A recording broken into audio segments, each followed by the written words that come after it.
Hey everyone, so I just got an email from Boston Magazine and they're wanting to do a piece on what is considered to be healthy, because apparently the FDA, or the Food and Drug Administration here in the United States, is working on new labeling laws, and they really are trying to get some information from the public, believe it or not, and they're looking for input on how to relabel things and how do we qualify them as healthy or unhealthy, which I think is so interesting that the FDA is looking for feedback from the public sector. So I thought, okay, I can't miss this opportunity. I need to do a really quick video blog and get your guys' input on this topic. So I thought I would share with you a little bit about what the word healthy means to me and what I'd like to say to the FDA about it, but I also want you to do your homework. So if you can reply to this video on my Facebook feed and let me know what you think of the word healthy and how the FDA might be able to define it, I'd love to put it together and send a letter out to the FDA, see what they do with it. Let our voices be heard.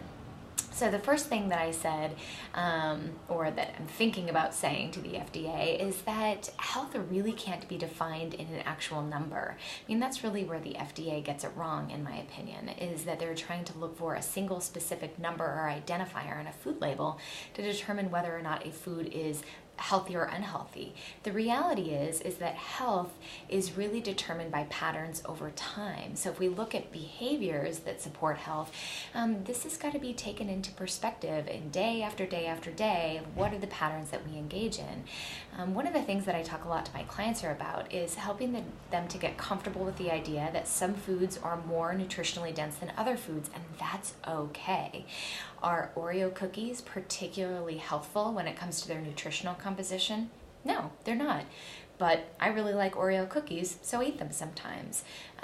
And I think this is what's really important to kind of come to terms with, is that that's the patterning over time that really matters. So I teach my clients to really look at their nutrition with a bird's eye view. So step way back and look at the patterns over days, weeks, and months and ask yourself, am I eating whole foods? Am I eating fruits and vegetables? Am I eating, significant sources of protein to be able to provide my body with protein?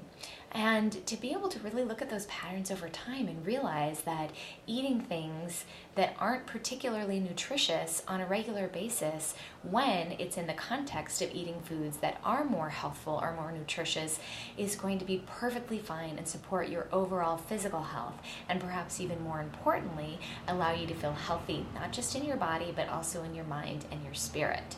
So what would you guys like to say to the FDA if they heard from you about how to label foods healthy or unhealthy? What would you want to see on those labels?